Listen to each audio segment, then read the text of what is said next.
Hoje nós vamos fazer o estudo de 1 Coríntios, capítulo 15. Esse capítulo, ele trata da ressurreição de Cristo, né? Como o período da nossa ressurreição. E ele vai tratar que Cristo é a primícia dos que dormem e vai tratar de um evento que vai acontecer na segunda vinda de Jesus, onde todos os que morreram de Abel até a segunda vinda de Jesus ressuscitarão. E os que estiverem vivos também serão arrebatados. Então nós vamos ter aqui a segunda vinda de Jesus, ao mesmo tempo, o arrebatamento da igreja e a ressurreição de todos os mortos. Mas por que Paulo trata esse assunto? Porque a igreja de Corinto e a cidade de Corinto, uma cidade que tinha muitos filósofos, e eles não criam na ressurreição dos mortos. Eles não acreditavam na ressurreição dos mortos. Como também lá no Sinédrio, os fariseus e saduceus que compõem o Sinédrio, o sumo sacerdote sempre era um saduceu. E os saduceus não criam em anjo, nem em espírito e nem em ressurreição de mortos. Então, Paulo aqui ele vai tratar a questão que um corpo físico não poderá herdar o reino dos céus, o reino de Deus. O nosso corpo, carne e sangue, não pode herdar o reino dos céus. Ele começa dizendo: irmãos, venho lembrar-vos o evangelho que vos anunciei, o qual recebeste e no qual ainda perseverais. Ou seja, qual é o evangelho que Paulo anunciou? Paulo anunciou o evangelho de Cristo, que Cristo ele encarnou e que ele veio com natureza humana e divina. Ele foi à cruz, morreu no nosso lugar, derramou seu sangue em nosso favor, se tornou maldito naquela cruz, né, para a remissão dos nossos pecados. Então, Paulo está dizendo que esse é o evangelho que ele anunciou e que a salvação se dá através de Jesus. Não há salvação fora de Jesus. Eu sou o caminho, eu sou a verdade, eu sou a vida. Ou seja, Jesus é o único caminho, né, para a salvação. Ele diz: o qual recebeste, que ele tinha pregado, ele tinha... a igreja de Corinto foi a igreja fundada por Paulo, e no qual perseverais. Ou seja, se vocês tiverem perseverado, né, por ele também sois salvos, se retiver da palavra, tais como vos preguei, a menos que tenham crido em vão.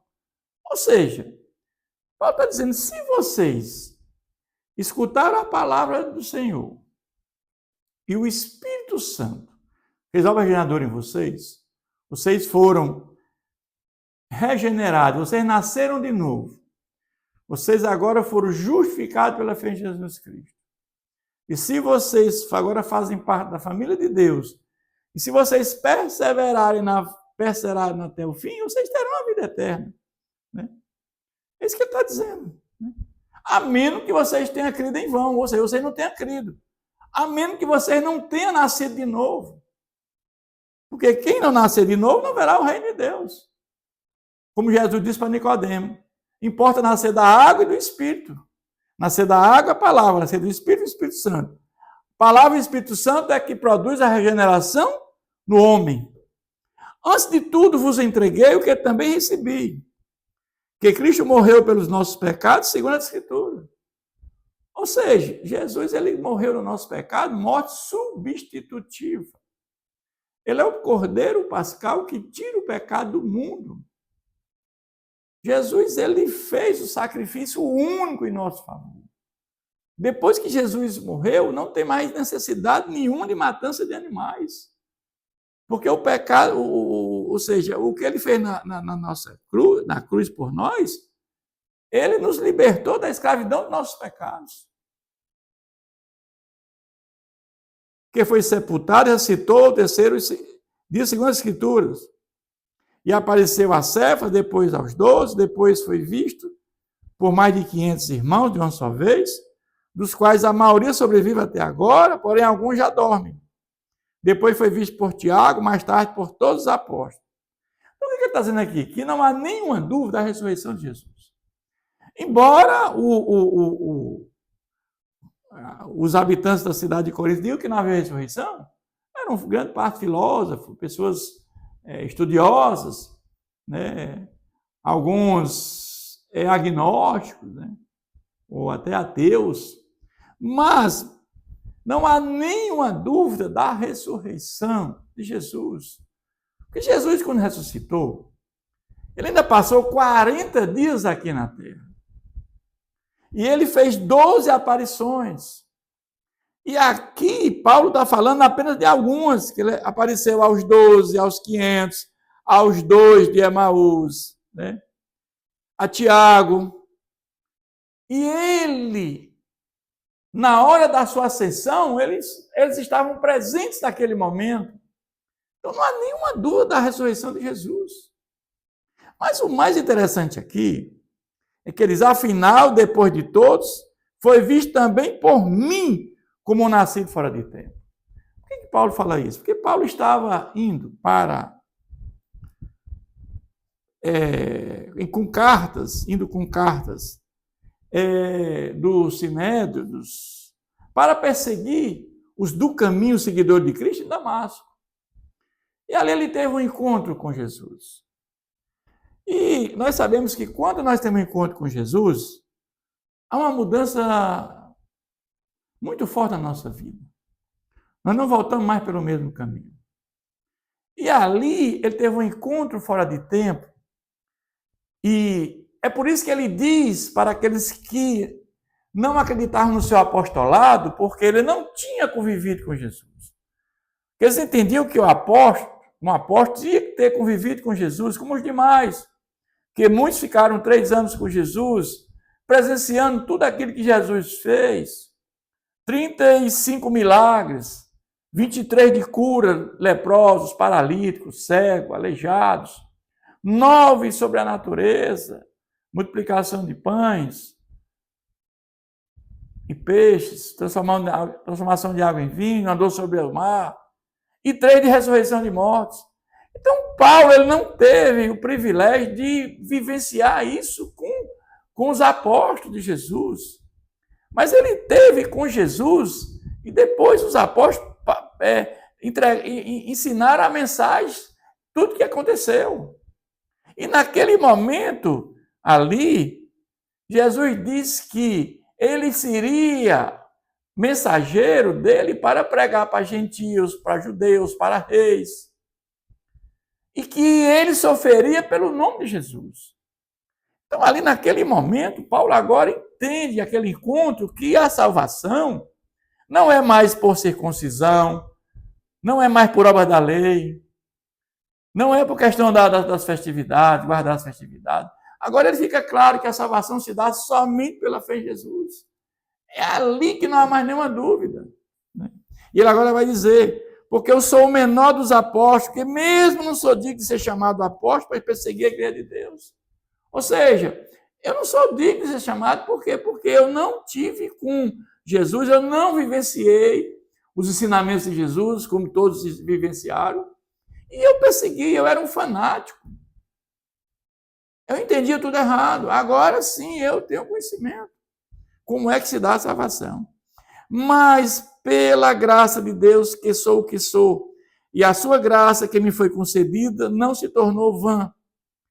Antes trabalhei muito mais do que todos eles, todavia não sou eu, mas a graça de Deus comigo. E aqui Paulo está dizendo, olha, eu trabalhei mais do que eles, embora eu tenha nascido fora de tempo, com relação ao encontro com Jesus, mas eu empreendi 3 viagens missionárias, eu implantei igrejas na Ásia, na Macedônia, na Galácia. Eu, na realidade, dos 27 livros, eu escrevi 13. Nas viagens missionárias, eu visitei as igrejas para ver o andamento das igrejas, mandei cartas para consolidar as igrejas. Ou seja, ninguém mais trabalhou do que Paulo, mesmo fora de tempo. Nenhum apóstolo desse trabalhou mais do que ele. É isso que ele está falando aqui. O maior missionário da história. Paulo era um homem culto, falava vários idiomas. Os planos de Deus são insondáveis, não é à toa que Paulo foi escolhido para essa missão. Mas ele disse que em tudo dou graças a Deus, né, comigo. Quando Paulo ele vai para Jerusalém prestar conta do que ele fez para Tiago, que era o líder da igreja de Jerusalém, ele não diz o que ele fez. Ele diz, olha, ele vai mostrar o que Deus fez. E aí o cuidado que nós temos que ter, né, de sempre entender que quem faz é Deus, a graça é de Deus, a glória é dele. A nossa glória se constitui em conhecer a Deus. Não é fama, não é poder, não é riqueza, mas quem se glorie, glorie no Senhor. É isso que Paulo está dizendo aqui. Portanto, seja eu, ou sejam eles, assim pregamos, aí assim creste. Ora, se é corrente pregar-se que Cristo ressuscitou dentre os mortos, como, pois, afirma alguns dentre vós, que não há ressurreição de mortos, então eles diziam que não há ressurreição de mortos. E Paulo aqui vai fazer uma série de contestações se Jesus não tivesse ressuscitado. O que é que aconteceria com cada um de nós? E se não há ressurreição de mortos, então Cristo ressuscitou. Vocês estão dizendo não há ressurreição de mortos, então Cristo ressuscitou. Mas aqui nós acabamos de ver que Jesus apareceu 12 vezes, 12 aparições. E a última delas foi o próprio Paulo. Apareceu muitas vezes, a muitos. Não há nenhuma dúvida da ressurreição de Jesus. E se Cristo não ressuscitou, é vã a nossa pregação. É vã a vossa fé. Então não tinha sentido nenhum a pregação da palavra de Deus se Cristo ressuscitado. Porque pregar um Deus morto, um Deus que não ressuscitou, o único túmulo vazio é o de Jesus. Os demais líderes espirituais do mundo, Confúcio, Buda, Maomé, todos estão lá, o túmulo não está vazio. Só o único que está vazio é o de Jesus. E somos tidos por falsos testemunhos de Deus, porque temos asseverado contra Deus que ele ressuscitou a Cristo, ao qual ele não ressuscitou, se é certo que os mortos não ressuscitam. Porque se os mortos não ressuscitam, também Cristo não ressuscitou. E se Cristo não ressuscitou, é vã a vossa fé e ainda permanecei nos vossos pecados. Vamos entender isso aqui. Com a queda do homem, todos nós nascemos pecadores. Todos nós. Até uma criança nasce com pecadora, pecado verdade. Ela, depois que tiver consciência do pecado, ela tem que ser regenerada, ela tem que nascer de novo para poder ter salvação. Então, todos que morreram, desde Abel, né? Se Jesus não ressuscita, né? Todos nós permanecemos no nosso pecado. Por quê? Porque quando Jesus veio, morreu, ressuscitou, subiu aos céus, mandou o Espírito Santo, nós fomos regenerados, justificados pela fé em Jesus. Somos agora santificados e temos uma vida em santidade, perseveramos até o fim. Nós agora não morremos nos nossos pecados. Morremos. É isso que ele está dizendo. E ainda mais, os que dormiram em Cristo pereceram. O maior evento da história da humanidade é a ressurreição de Jesus. Não tem nada igual a esse evento. Porque a maior coisa deste mundo é a salvação. Não é fama, não é poder, não é riqueza. Quantos buscam o ter fama, poder, riqueza e não querem saber do ser? Quantos têm tanta riqueza e perde a vontade de viver, né? Tira a sua própria vida? Ele está dizendo aqui, se a nossa esperança em Cristo se limita apenas a esta vida, somos mais infelizes de todos os homens. Se nós não temos esperança de vida eterna, saber que essa vida aqui é passageira, e somos sopro, a qualquer momento podemos partir. Nós somos mais os miseráveis, os mais infelizes de todos os homens.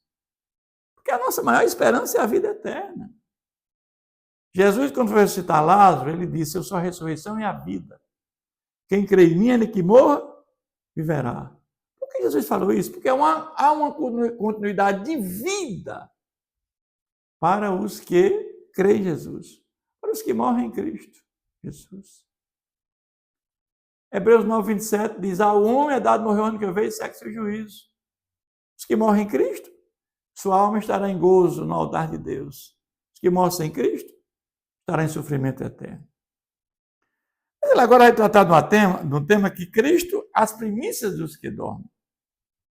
Mas se Cristo ressuscitou dentre os mortos, sendo ele as primícias dos que dormem.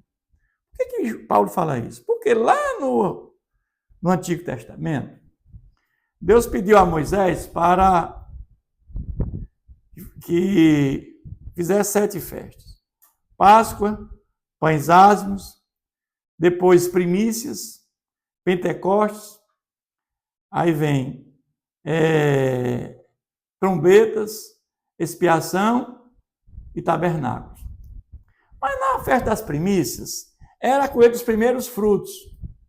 E de Pentecostes, era a festa da colheita após 50 dias, era a colheita final. Então, Jesus, ele morre, ele ressuscita. É o único que ressuscitou e não morreu mais, porque todos os que ressuscitaram morreram. No Antigo Testamento, Elias se tornou filho da viúva de Sarepta, aquele que foi colocado junto com Eliseu ressuscitou, Pedro ressuscitou Tabita, Paulo ressuscitou Eutico, Jesus ressuscitou 3, todos morreram depois da ressurreição. Mas Jesus foi o único que ressuscitou e não morreu. E ele vai vir buscar todos os que morreram em Cristo Jesus. É como ele fosse a festa, ou seja, de Pentecostes, vindo buscar, recolher todos os frutos, ou seja, todos aqueles que morreram em Cristo. Por isso dizer que ele é a primícia dos que dormem. Visto que a morte veio por um homem, também por um homem veio a ressurreição dos mortos. Porque assim como em Adão todos morrem, assim também em Cristo, também são ficados em Cristo. Ou seja, em Adão todos morremos. Porque houve a morte espiritual. E a morte espiritual, ela é o afastamento de Deus. Mas a morte espiritual é reversível. Nós podemos ser vivificados da morte espiritual quando? Quando recebemos o Espírito Santo. Quando aceitamos a Cristo. Essa vivificação da morte espiritual é quando nós recebemos o novo nascimento. Somos regenerados, justificados. Isso e aí, Cristo, né? Nós agora temos a vivificação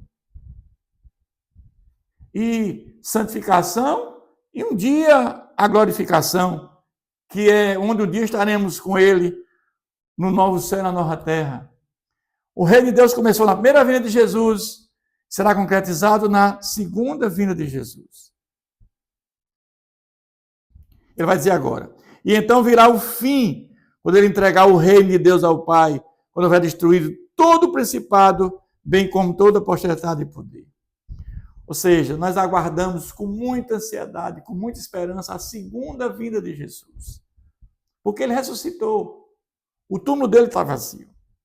Porque convém que ele reine até que haja posto todos os inimigos debaixo dos pés. O último inimigo a ser destruído é a morte. Nós sabemos que quando Jesus voltar pela segunda vez, todos os anjos caídos, ele já foi julgado e condenado. Ele está aprisionado. Ele só vai até onde Deus permite. Mas quando Jesus voltar pela segunda vez, ele será lançado no lago de fogo, que é a segunda morte.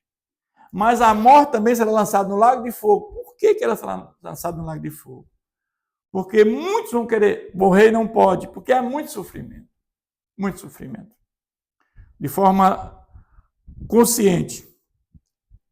que todas as coisas sujeitas debaixo dos seus pés. Quando diz que todas as coisas são sujeitas, certamente exclui aquele que tudo lhe subordinou. Quando, porém, todas as coisas estiverem sujeitas, então o próprio Filho também sujeitará aquele que todas as coisas lhe sujeitou, para que Deus seja tudo em todos. Mas Paulo quer falar agora da ressurreição em relação à vida prática. Ele diz assim: de outra maneira, que farão os que se batizam por causa dos mortos? Se absolutamente os mortos não ressuscitam, por que se batizam por causa deles? Por que não ser batizado por Cristo que morreu e ressuscitou? Porque o nosso batismo em Cristo é que nos dá salvação e vida eterna. O batismo nas águas é uma confissão pública de fé. O batismo que salva é o batismo em Cristo, é o batismo na cruz pelo Espírito Santo. É o batismo, ou seja, nós morremos com Ele, ressuscitamos com Ele. Esse é o batismo em Cristo. É isso que Paulo está falando. E porque também não expomos os perigos a toda hora. Nos expomos. Dia após dia morro e eu protesto. Irmãos, pela glória que tenho em vós outros, em Cristo Jesus nosso Senhor, nós não temos que ter medo daqueles que podem matar o corpo, mas não podem matar a alma. Porque a nossa alma não morre, ela é imortal. A alma dos salvos vai estar lá no paraíso, no altar de Deus, não tem que ter medo. Dia a dia eu morro, eu protesto, irmãos, os apóstolos de Jesus, eles não tinham consciência que era Jesus, mas quando eles veem Jesus ressuscitado, deram a vida por Jesus, não tiveram mais medo da morte, pregaram com intrepidez.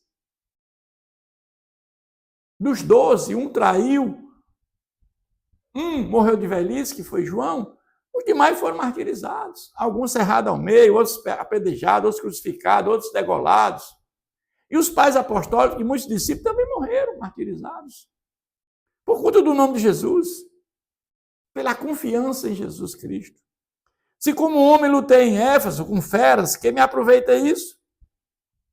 Se os mortos ressuscitam, comamos e bebemos e amanhã morreremos, ou seja, que adianta o que eu fiz lá em Éfeso? Eu apanhei, eu fui preso. Se não tem ressurreição, eu fiz tudo em vão.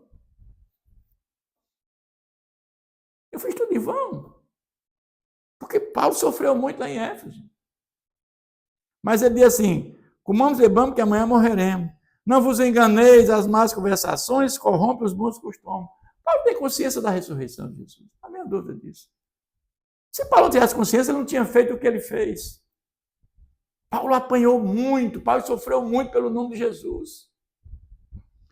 Tornais-vos a sobriedade, como é justo, e não pequeis, porque alguns ainda não têm conhecimento de Deus. Isto digo para vergonha vossa. Ele não tem ainda conhecimento de Deus.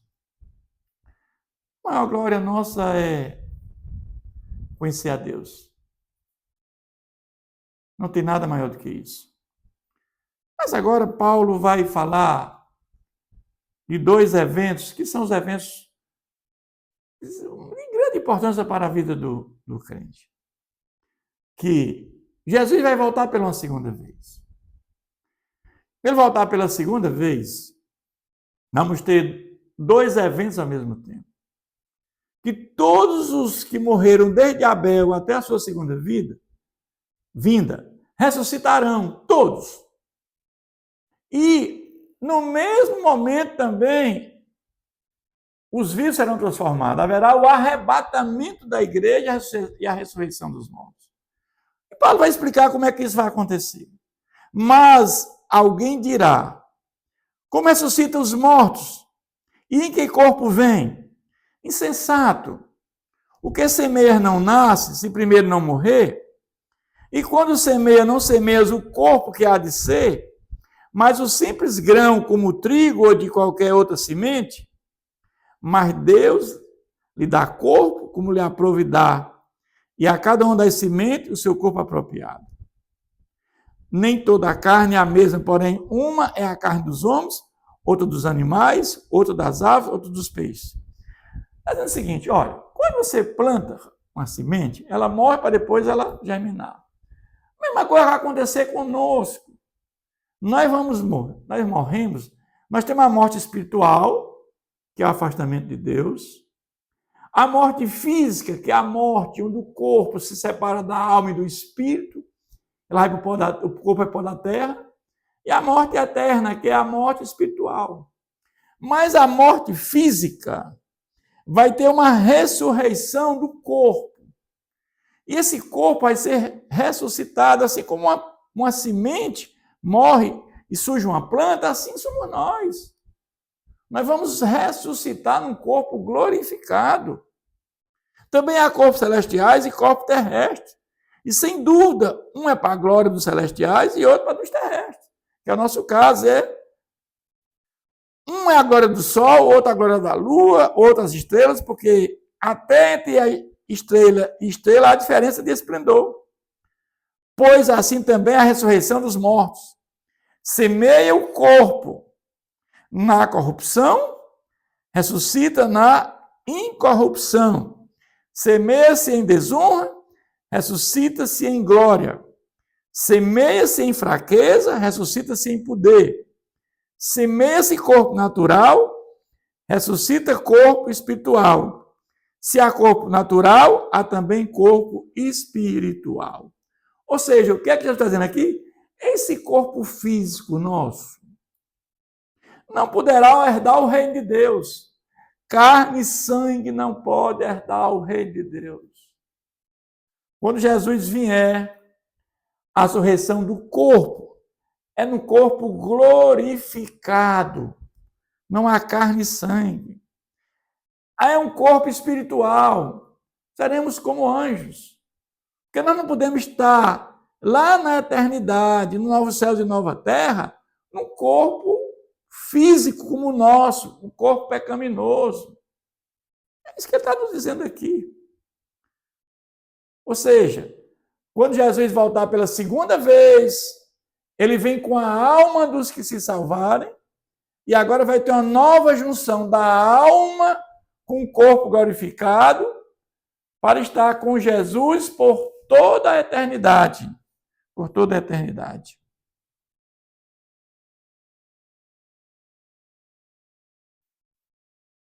Pois assim está escrito: o primeiro homem, Adão, foi feito alma vivente. O último Adão, porém, é espírito vivificante. Ou seja, Adão foi feito uma alma vivente. Nós sabemos que quando Deus pegou o pó da terra, soprou nas narinas o fôlego da vida, pneuma, espírito, e tornou a alma vivente. Então, o nosso representante pecou. Mas o último Adão, quem é o último Adão? Jesus.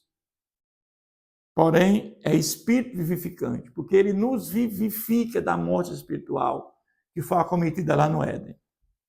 Mas não é o primeiro o espiritual, e sim o natural, depois o espiritual. Jesus é o espiritual. O primeiro homem formado da terra é terreno, o segundo é do céu, que é Jesus. Como foi o primeiro homem, o terreno, tais são também os demais homens terrenos. E como é o homem celestial, tais também os celestiais.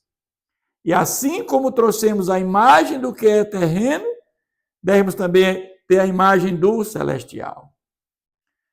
Nós sabemos, irmãos, que quando Jesus criou a nós a sua imagem e semelhança, ele nos comunicou atributos inerentes a ele, alguns atributos, como amor, misericórdia, bondade.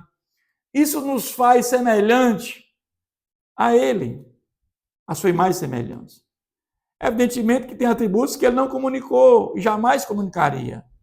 E são atributos que somente Deus tem. Ele é eterno, ele é imutável, ele não tem princípio nem fim. Ele é onipresente, onipotente, onisciente. Ele é tudo isso. Mas ele agora vai falar, né, que quando ele voltar pela segunda vez, os que estiverem vivos em Cristo Jesus, eles serão transformados para poder entrar na glória, no novo céu e nova terra. Porque o corpo físico, o corpo de carne e sangue não poderá herdar o reino dos céus. E ele diz, isto afirma, irmãos, que a carne e o sangue não podem herdar o reino de Deus, nem a corrupção herdar a incorrupção. Eis que eu vos digo um mistério. Nem todos dormiremos, mas transformados seremos todos. Ele aqui está falando do arrebatamento da igreja. Olha o que ele diz aqui. No momento, no abrir e fechar de olhos, a ressoar a última trombeta. Aqui está falando da 7ª trombeta. As trombetas estão sendo tocadas desde quando Jesus veio. Cada trombeta representa o juízo de Deus parcial com misericórdia sobre a vegetação, sobre a água do mar, sobre a água doce. Depois vai ser a quinta, a sexta e a 7ª trombeta sobre os homens, mas a 7ª trombeta é a vinda de Jesus. Não há mais misericórdia. Até a 6ª trombeta teremos juízo parcial de Deus com misericórdia. Mas na 7ª trombeta não há mais nenhuma chance de salvação. Porque na 7ª trombeta, ressurreição de todos os corpos e o arrebatamento da igreja. Novos céus e nova terra e lago de fogo. Não tem mais nenhuma chance. Essa ideia que Jesus vem morar aqui na terra 1000 anos, que já tem 7 anos de tribulação, não tem fundamentação bíblica, meus irmãos. Jesus disse para Pilatos, o meu rei não é deste mundo. O que ele tinha para fazer, ele já fez. Foi trazer a graça salvadora como fundamento da salvação para que todos nós tivéssemos salvação em vida eterna. Ele diz, não abrir e fechar de olho ao ressoador da trombeta. A trombeta soará. Como é que a volta de Jesus é secreta, como muitos dizem? Trombeta é uma coisa estrondosa. Todo o universo vai ouvir a vinda de Jesus com a trombeta. Os mortos estarão incorruptíveis, ou seja, corpo glorificado. E nós, os vivos que estiver vivos, seremos transformados. Aqui não há nem dúvida que esse momento aqui tem a ressurreição dos mortos e também o arrebatamento da igreja. No mesmo instante. Não há nenhuma dúvida. Porque é necessário que este corpo corruptível se revista de incorruptibilidade. E que o corpo mortal se revista de imortalidade. Por quê, irmãos? Porque o corpo físico, esse corpo de pecado, de carne e sangue, não pode herdar o reino dos céus. E ele diz, e quando este corpo corruptível se revestir de incorruptibilidade, e o que é mortal se revestir de imortalidade, então se cumprirá a palavra que está escrita, tragada foi a morte pela vitória. Louvado seja Deus. Onde está a morte? A tua vitória. Onde está a morte? O teu aguilhão. O aguilhão da morte é o pecado, e a força do pecado é a lei. Ele vai dizer, graças a Deus, que nos dá a vitória por intermédio de Jesus Cristo. A nossa vitória só é possível porque Jesus veio morrer em nosso lugar. E se coloca a fé em Jesus, terão a vitória e a vida eterna. Ele vai concluir esse capítulo dizendo, portanto, meus irmãos amados, sede firmes, inabaláveis e sempre abundantes na obra do Senhor, sabendo que no Senhor o vosso trabalho não é vão. Meus irmãos, tudo que fazemos para Deus é pouco. O nosso trabalho para Ele não é vão. Por quê? Porque nós temos a consciência, a certeza. Quando nós trabalhamos para Jesus, para o nosso Deus, nós teremos a certeza que um dia estaremos com Ele por toda a eternidade. Que Deus continue nos abençoando sempre.